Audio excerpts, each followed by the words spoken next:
Good morning all. Welcome to ADATV News with me Aurelia Abbas and my partner Alya Putri. Few days ago, the world is receiving sadness from the British royal family. Queen Elizabeth II, Britain's longest-serving monarch whose broadly popular 7 decades reign survived tectonic shifts in her country's post-imperial society and whether successive challenges posed by the romantic choices, missteps, and imbroglios of her descendant.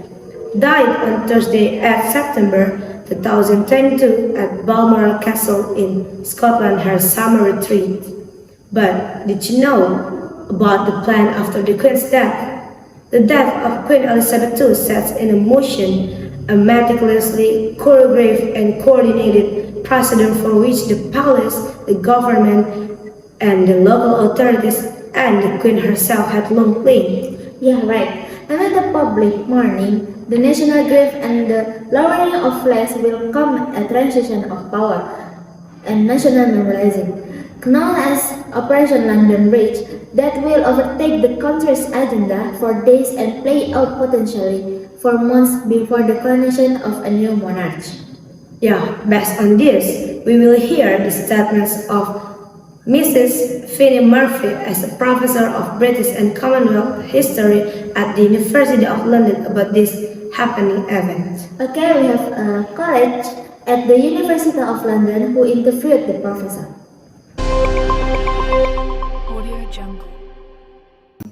Hello, I'm Dwi Hardiyanti Suskia from ADATV, here with Mrs. Finney Murphy, a professor of British and Commonwealth history at the University of London.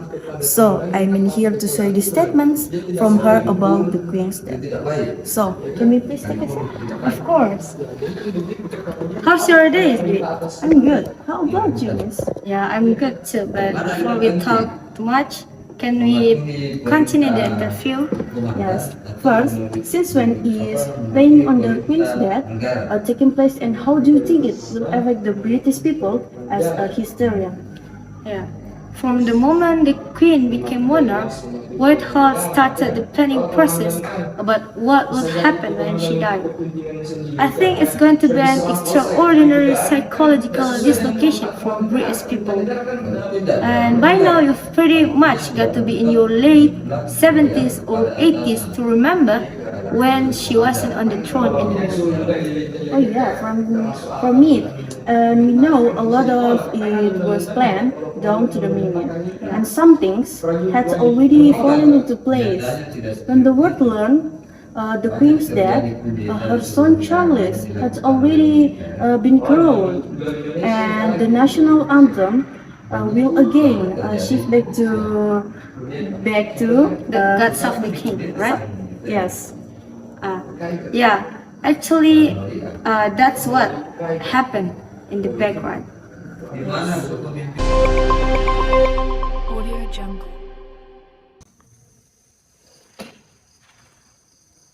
According to the blueprint, the Queen's death will be communicated with one code press. London Bridge is down. The Queen's private secretary, Edward Young, was tasked with delivering the message to the Prime Minister. Okay, during the first Privy Council, Charles will take a statutory oath to uphold the Church of Scotland and confirm the date of the Queen's funeral. Later, he will take the Accession Declaration oath, a vote to uphold the established Protestant line of succession, which is usually done at the next state's opening of Parliament. Finally, he will take the coronation oath, which includes a promise to uphold the Church of England's right and privilege.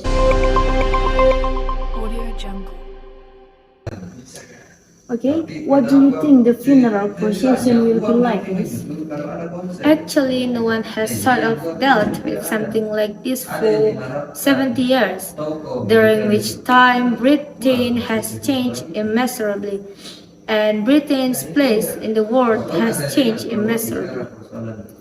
It's so interesting, and we know that the Queen is here with us, Britain, for a long time. So there's another effect or kind of things that will happen next. Yeah, right. It's not just she's been there in the background for people in Britain for all of their lives. But this is form government really has been shaped around her, and it's not clear at all how it will feel without her. Yes, I agree with you, Miss. I still cannot imagine things happen without her majesty. So thank you for precious time and statements. It's nice to talk with you, Miss. Yeah, of course, it's my pleasure to give my opinion in this illustrious channel.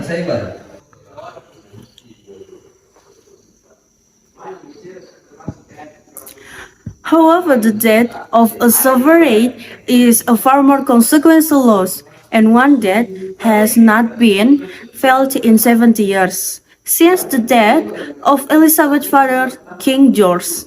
While the process around his funeral offers some guidance as to how the coming days will unfold. Looking back may offer only a partial sense of what the events may look like. As Anthony Murphy said, what will happen next? I'm returning at my college in the studio.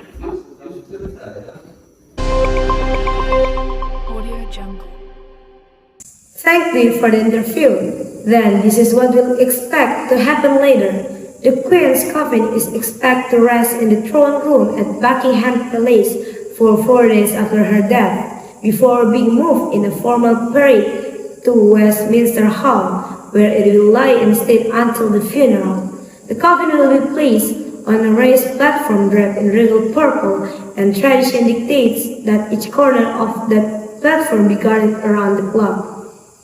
Members of the public will most likely be allowed to file past and pay their respect, and international dignitaries are expected to descend on London in the coming days.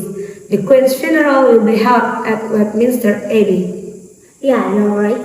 And on the morning of Elizabeth's funeral, as her coffin passed at the entrance to the church at 11 a.m., after a short procession, protocol calls for the nation to fall silent in a moment of reflection. After the funeral ceremony, the Queen's coffin is expected to be placed on the same green carriage that carried forefather coffin in a final procession down a mall which runs between Buckingham Palace and Trafalgar Square. It will then be driven to Windsor Castle, about 23 miles away, to the resting place of nearly all British sovereigns since George III. Elizabeth will be buried alongside her royal predecessor at St. George's Chapel. The Queen's husband, Prince Philip, was buried there in April 2021. After a mute funeral ceremony because of restriction amid the coronavirus pandemic, her father, mother, and sister are also interred there. And at the end of the day, with Charles' formal coronation still most likely months away, the British public will have time to mourn a monarch who came to embody their national identity and to imagine a future without her.